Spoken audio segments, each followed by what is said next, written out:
Jadi Ibu, hijrah ada dua. Yang pertama, hijrah hakikiyah.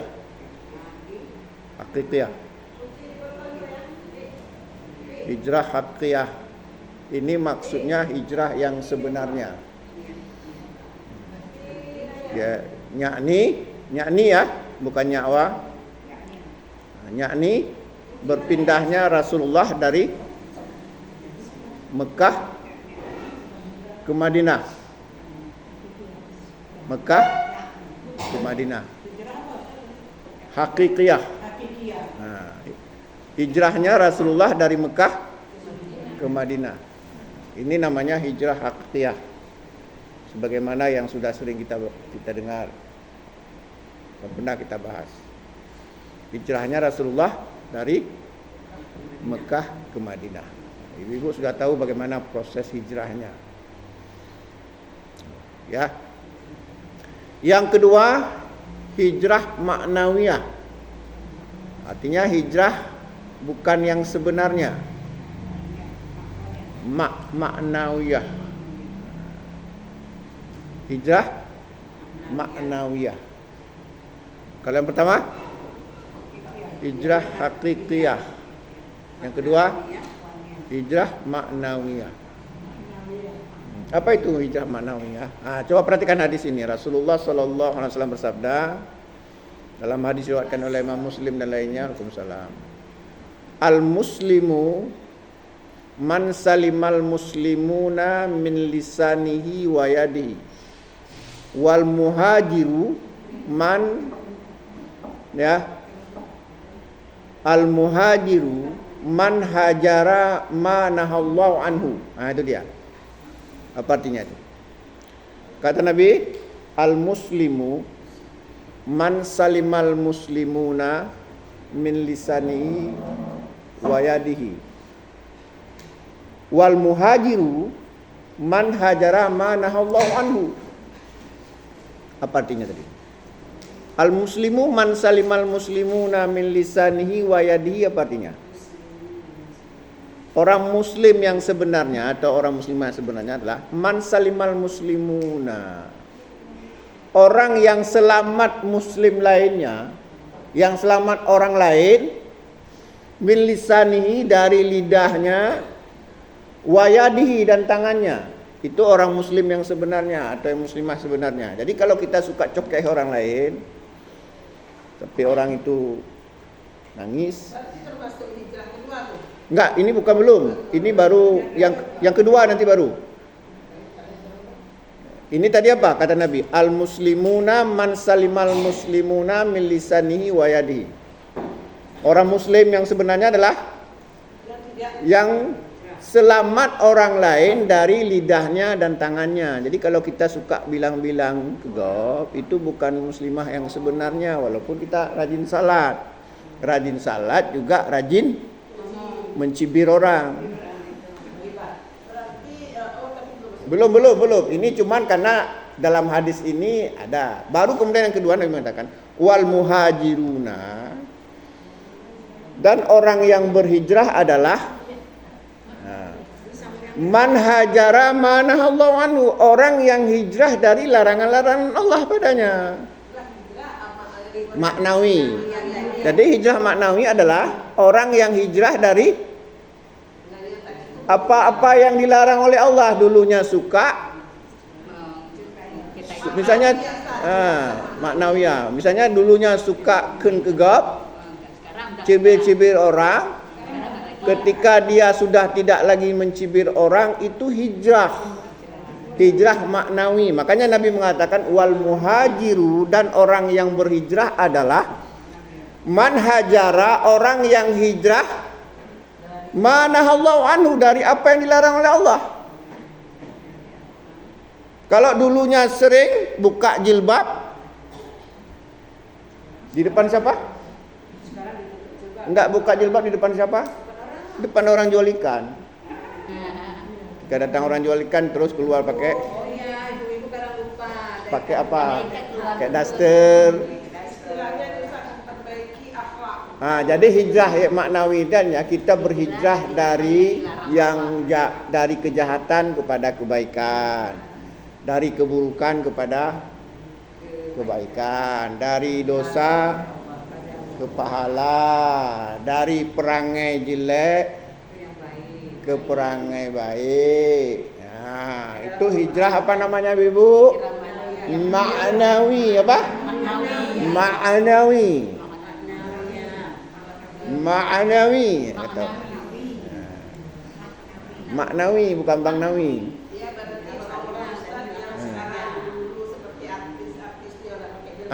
Hijrah. Karena ada sering dibilang. Nah, udah hijrah dia. Nah. Ya, kayak siapa dulu misalnya? Kayak ada dulu si Mancah dulu kan. Nah, si Mancah dulu juga hijrah ya.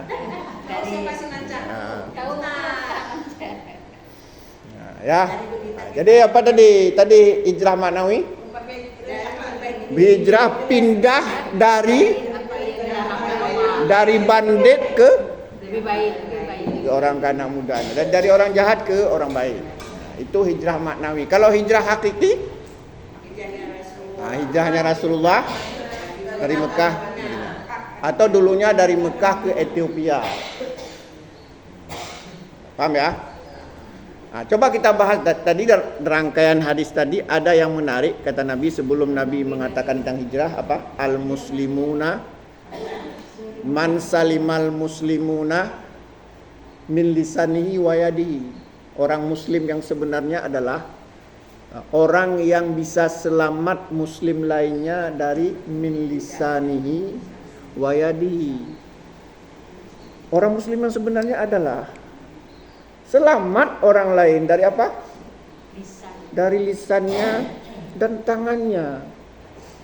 Jadi kalau kita suka sekali ya menyinggung perasaan orang, suka kali ngomongan kita menusuk hati orang, suka sekali bilang-bilang orang, walaupun dia ahli ibadah, dia belum muslim yang sebenarnya menurut hadis ini.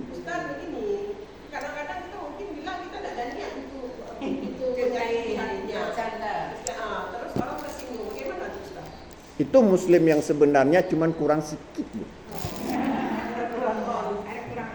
Ya kan kita nggak mungkin lah ya sempurna kali ya. Nah, tanpa sadar kadang-kadang kan, menau bedeh udah. Nah, yang penting jangan menjadi hobi. Menjadi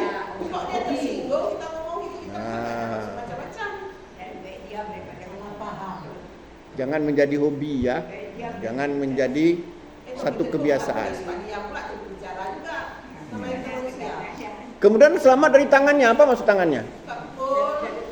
Bukan sekedar suka pukul ya. Tapi artinya jangan mentang-mentang dia berkuasa seenaknya saja.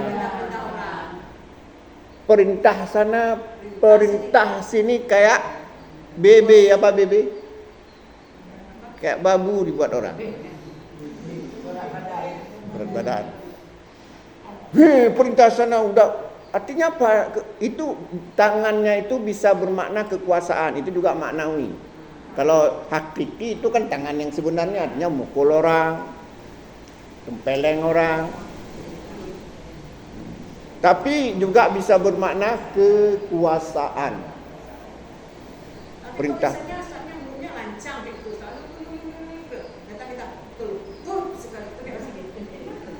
Mantap. Enggak mukul itu boleh. Ya jangan diukur dengan HAM sekarang itu HAM sekarang itu bukan Islam. Ya, HAM sekarang itu bukan Islam. Walaupun Islam itu mengajarkan HAM, tapi HAM yang bagaimana? Coba perhatikan ibu-ibu hadis ini. Kata Nabi, muru as-sabiyya ahadikum idza balagha sab'a sinina wa idza balagha 'ashra sinina fadribu 'alaiha. Apa artinya? Kata Nabi, muru as-sabiyya ahadikum bis salati idza balagha sab'a sinina. Suruhlah anakmu mengerjakan salat ketika berumur 7 tahun walaupun dia belum wajib. Wa idza bala'a asyra sinina, apabila sudah berumur 10 tahun dia tetap tidak mau salat, fadribu 'alaiha, maka pukullah. Jadi kenapa pula bilang pukul enggak boleh? Cuman pukul untuk mendidik, bukan menganiaya. Jangan pula kan salat enggak, aku cekat nak mati ni. Itu enggak boleh. Salat enggak anak. Ambil apa namanya tu? Kayu salat enggak. Itu enggak boleh. Ini mukul mendidik. Pukul mendidik. Karena kadang-kadang ada orang ya memang kalau enggak dipukul dia enggak mempan. Manusia ini kan ada 3 merespon sesuatu. Merespon perintah manusia ini ada 3, Bu. Yang pertama, kita lihat saja udah paham dia isi perintah. Kita lihat saja, lepas langsung dia pergi salat dia. Atau langsung dia melaksanakan. Jadi yang pertama apa? Dilihat saja sudah paham. Itu yang pertama. Yang kedua, kita lihat tidak paham dia. Masih pekokok, harus kita bilang, nak, kamu pergi bantu mamakmu. Harus kita bilang. Atau pak, jangan duduk di sini banyak cewek, kan itu misalnya. Kan, harus kita. Itu tipe yang kedua. Tipe yang ketiga, dilihat enggak paham, dibilang enggak paham, baru paham kita ambil palu 5 kilo, tam di kepala dia. Oh ya, begitu Pak, ya. Itu kan misalnya. Artinya makanya kadang-kadang enggak bisa hanya sekedar kita lihat, kita ngomongin, kadang-kadang perlu kita maksudnya bukan dengan palu 5 kilo, ini kan ecek-ecek. Artinya baru kita pak gini. Pak, jangan duduk di sini. Kenapa? Tapi pukul pendidikan. Pukul kasih sayang. Enggak ada pukul kasih sayang, enggak mempan. Kok pukul kasih sayang gini ya? Aduh, mana mempan? Hai salat. Ada gitu. Pukul kasih sayang, maksudnya kita pukul dia kena sayang. Ya boleh lah, pukul lah. Siapa?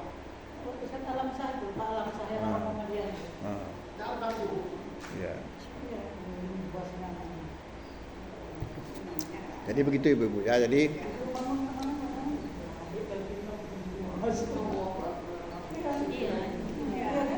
Jadi al-muhajiru kata Rasulullah, muhajirin ini adalah artinya orang yang berhijrah adalah mahajara manahallahu anhu, orang yang berhijrah dari apa-apa yang dilarang oleh Allah.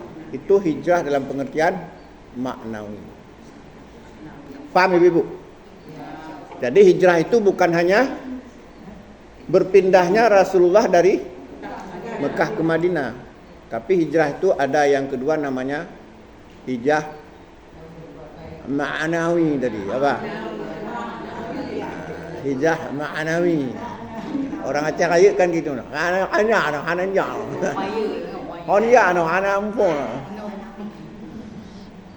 Tapi itu justru jadi kekhasasan, justru itu yang menarik.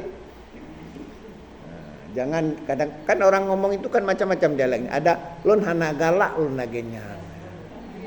Itu orang-orang daerah PD sana ya, daerah sebelah. Tapi kalau acara lain, anak. Kalau kita nggak biasa nggak paham kita. Honja. Maksudnya yang ini kan don honja. Honja.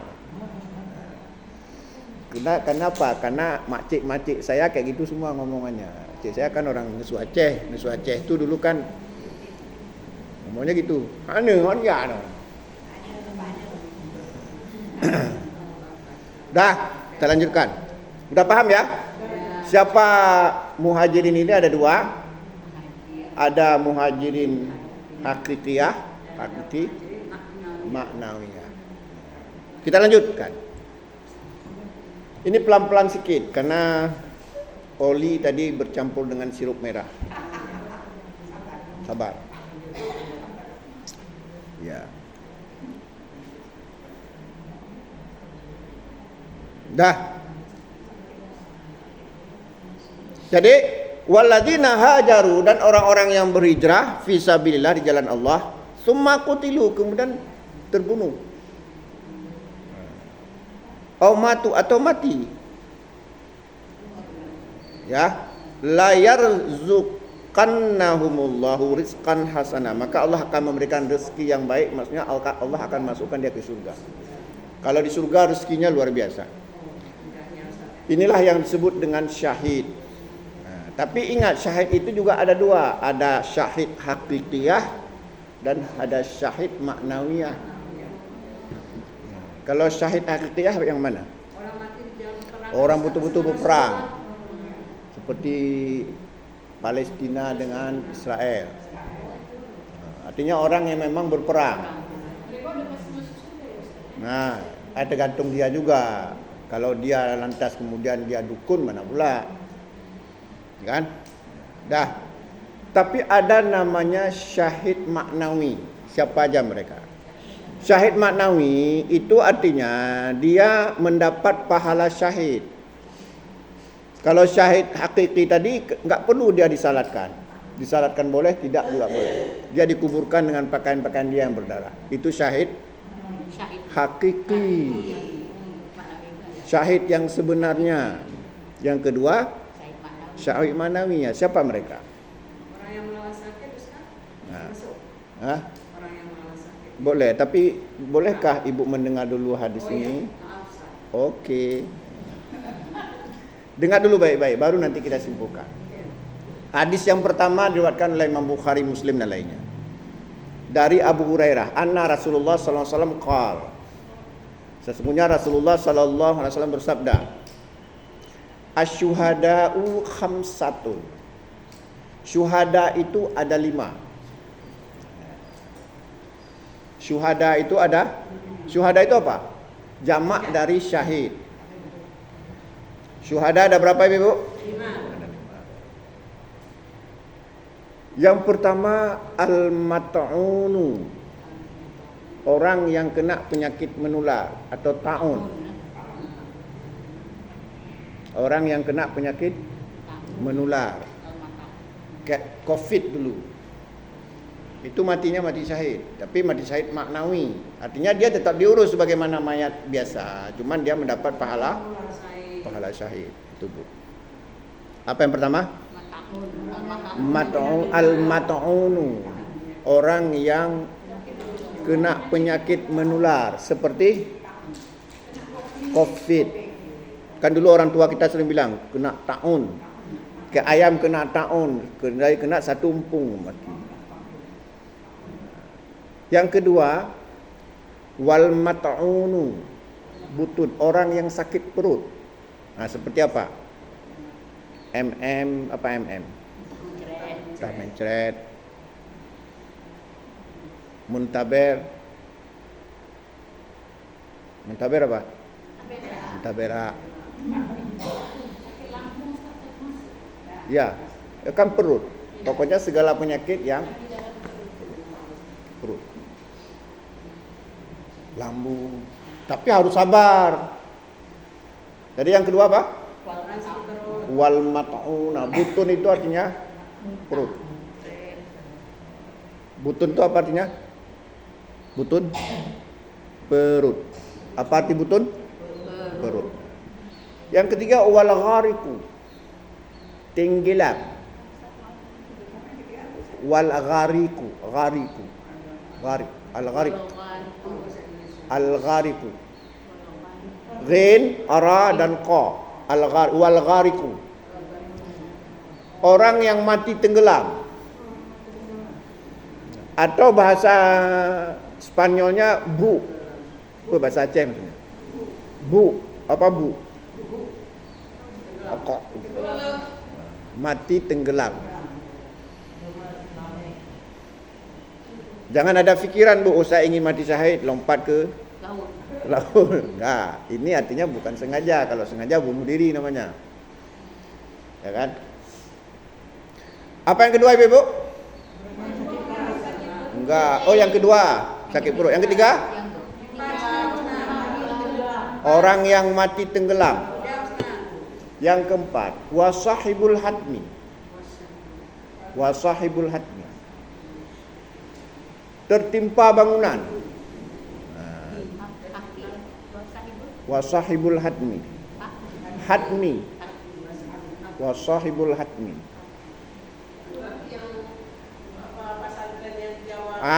Contoh misalnya karena gempar.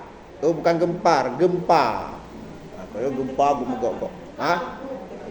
Ya, pokoknya iyalah, maksudnya kan ada karena gempa, ada karena memang rubuh. Pokoknya tertimpa bangunan atau tertimpa pohon kelapa. Ada juga orang yang meninggal karena tertimpa pohon kelapa. Yang angin kencang kali, lantas nonton dia.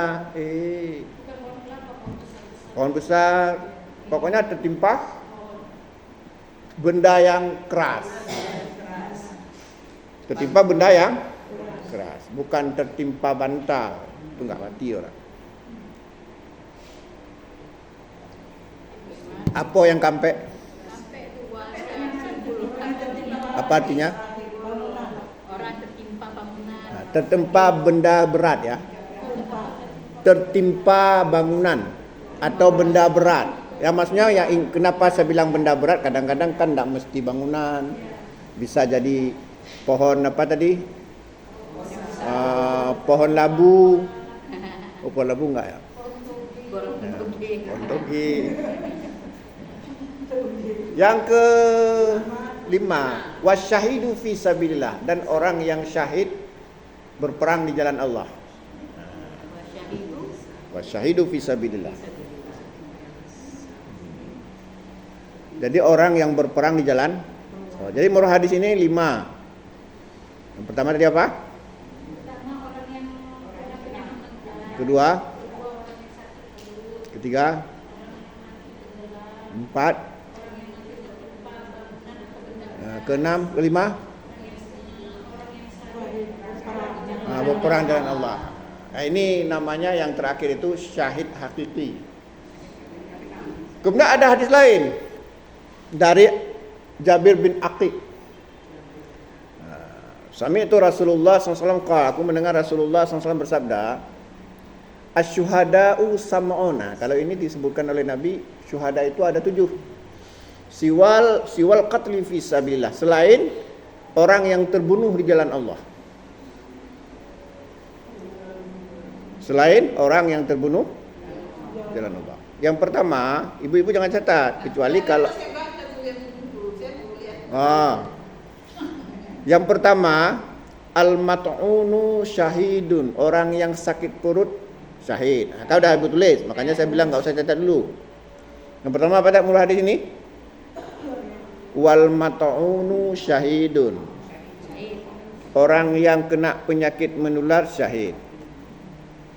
Wal mat'unu syahidun, orang yang kena penyakit perut syahid.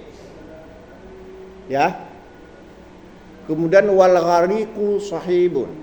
Wal ghariqu syahidun, orang yang mati tenggelam syahid. Kan sudah ibu catat kan? Yang keempat, wasahibul hatmi syahidun, orang yang tertimpa bangunan atau benda berat syahid.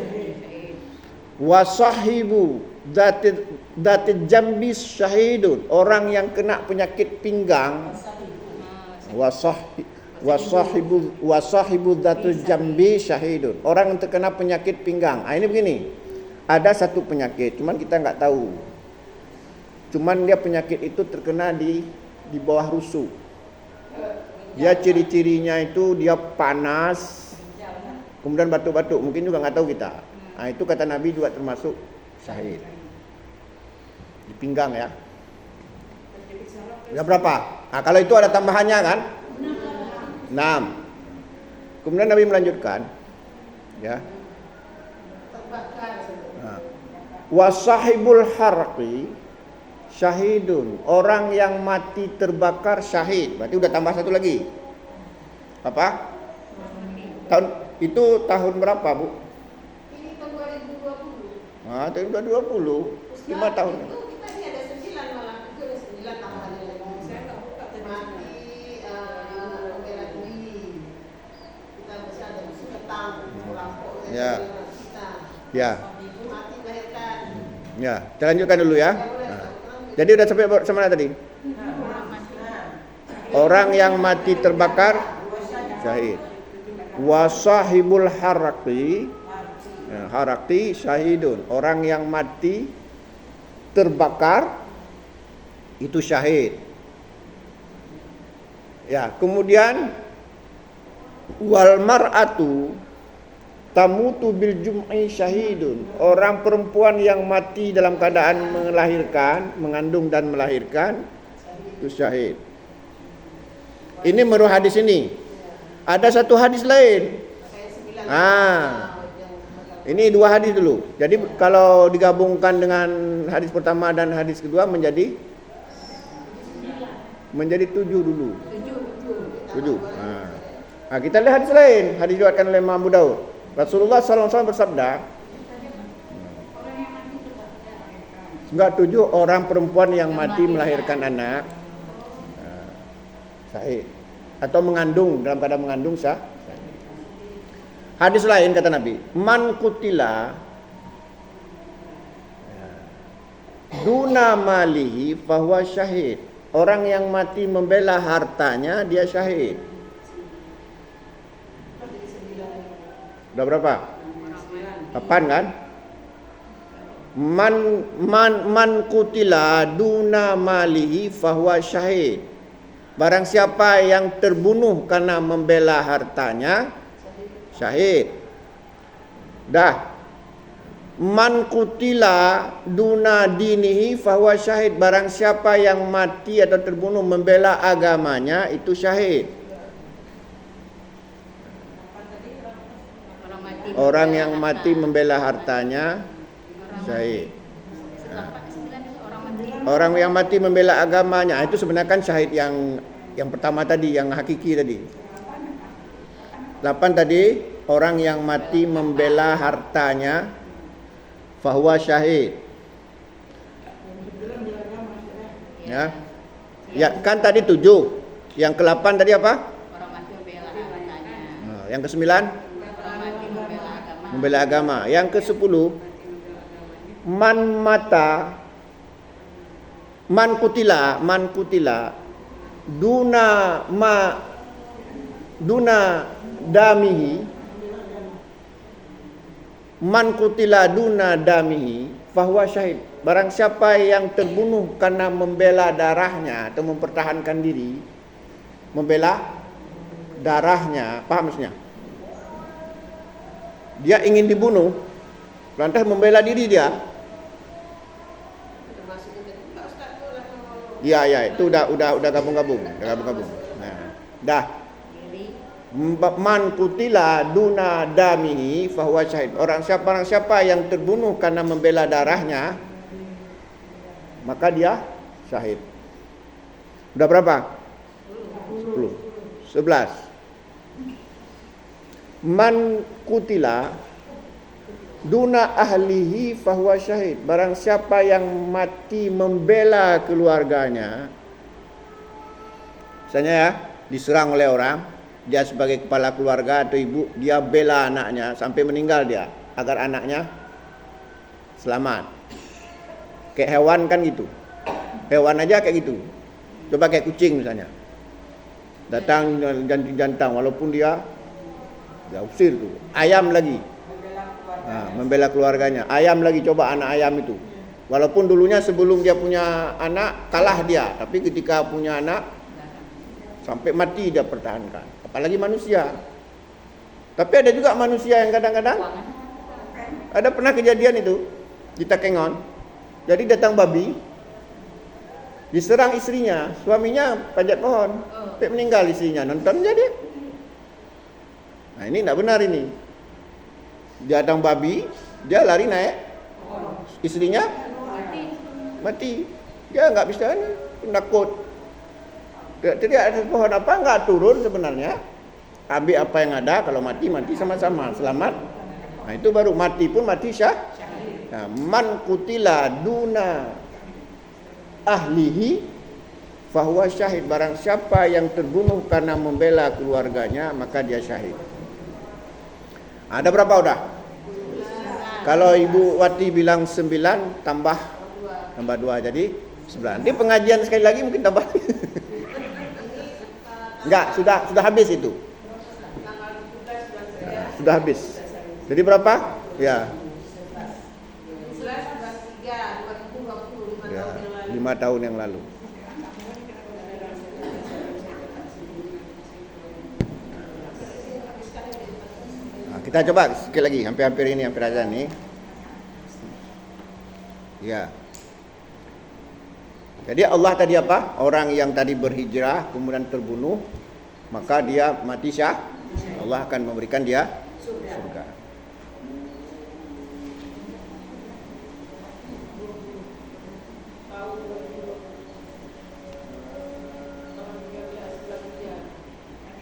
Tapi hijrah di sini adalah hijrah hakikiyah. Kan mereka kan hijrah dikejar oleh kafir Quraisy, bukan hijrah maknawiyah. Bukan berarti kalau kita mati tenggelam Allah jamin surga, enggak. Cuman kita mendapat pahala dan juga tergantung orang yang tenggelam itu bagaimana. Kalau dia enggak salat ya enggak ada juga. Paham ya? Sekarang kita lanjutkan.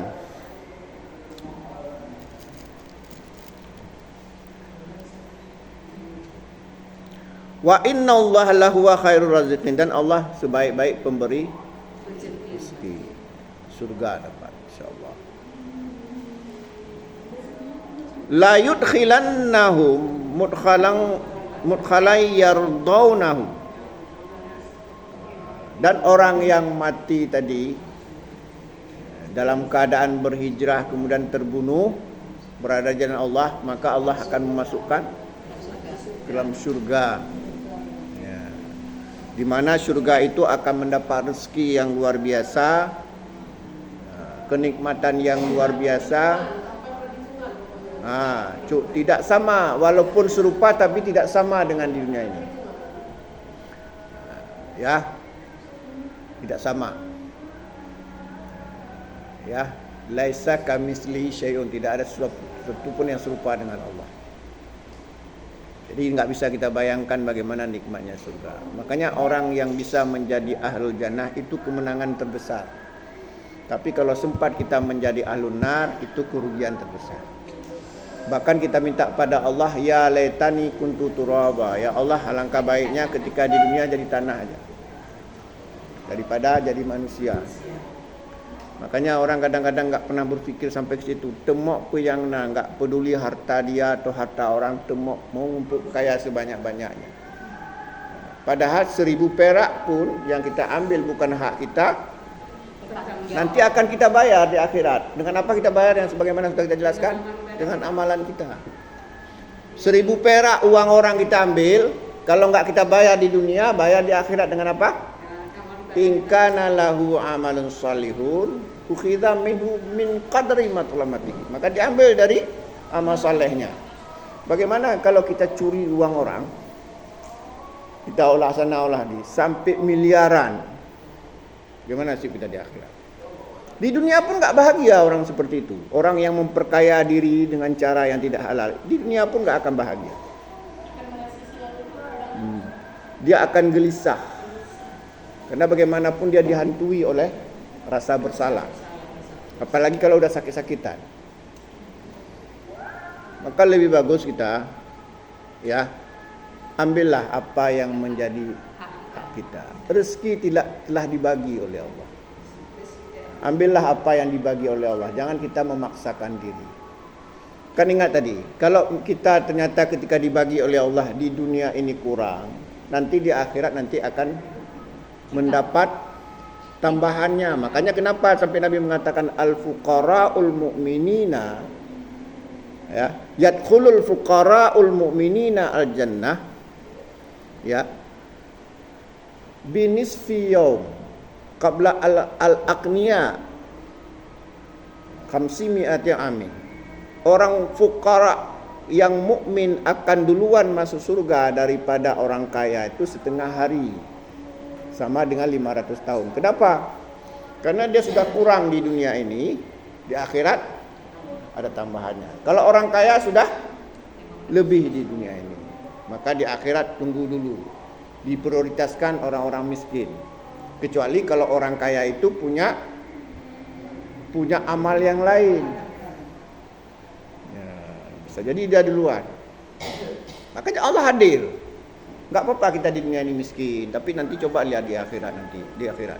Akhirnya kita bilang, "Oh, syukur sekali saya di dunia itu dulu miskin."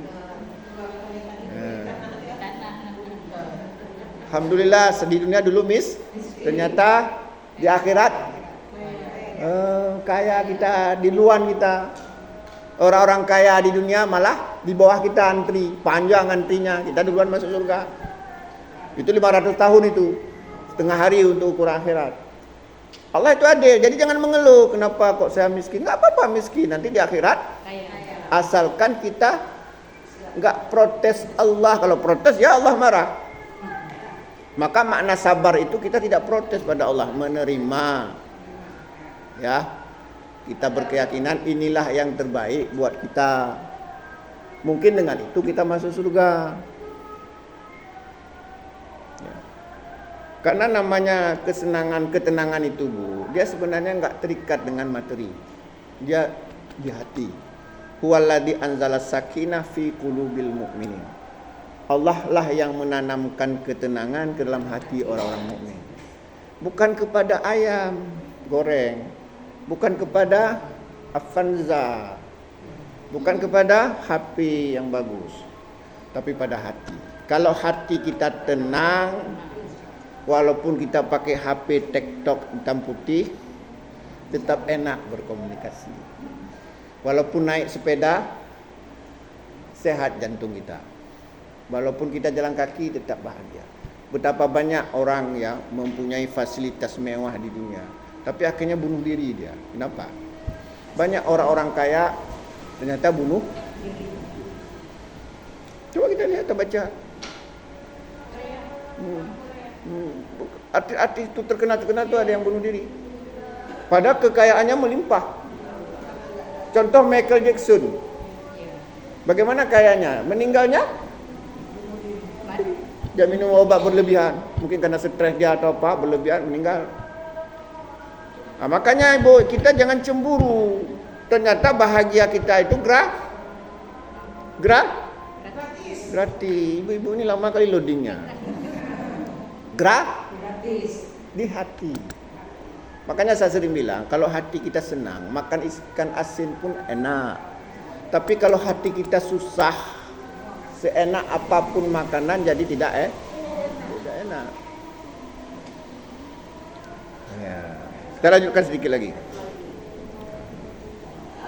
Wa innallaha la'alimun halim, dan sesungguhnya Allah Maha mengetahui dan Maha penyantun. Allah tahu segalanya, keadaan kita, rezeki telah dibagi. Wa asa an tuhibbu syai'a wa huwa syarrul lakum. Bisa saja kalian sangat menginginkan sesuatu, kata Nabi, padahal hal itu sangat buruk bagi. Wallahu ya'lamu wa antum la ta'lamun. Allah mengetahui keadaan ciptaannya. Kita enggak tahu apa-apa. Kita ngeluh kenapa saya hidup sendiri, ternyata lebih bagus hidup sendiri daripada kadang-kadang berkeluarga sakit kepala kita. Suami minta ini, minta itu, ngaji enggak boleh, itu lebih bagus kan hidup sendiri, enak lagi. Atau sebaliknya, lebih enak kita hidup bersuami kalau suami kita orang baik. Jadi jangan protes. Apapun yang diberikan oleh Allah itulah yang terbaik buat kita. Kalau enggak, kenapa terjadi perceraian kalau nikah itu enak-enak aja? Enggak semua. Jadi apapun kita, walaupun kita apakah kita sendiri, berkeluarga, miskin, kaya, nikmati aja. Iya, bisa. Ya. Syukur. Memang kadang-kadang lebih enak hidup sendiri daripada punya suami monster ya, kejam malah. Mana-mana enggak boleh, maunya kita urus dia 24 jam. Mana sanggup kita? Ya, demikian saja, mudah-mudahan ada manfaatnya. Aqulu biqauli hadza fastaghfiruhu innahu ghafurur rahim. Wassalamualaikum warahmatullahi wabarakatuh.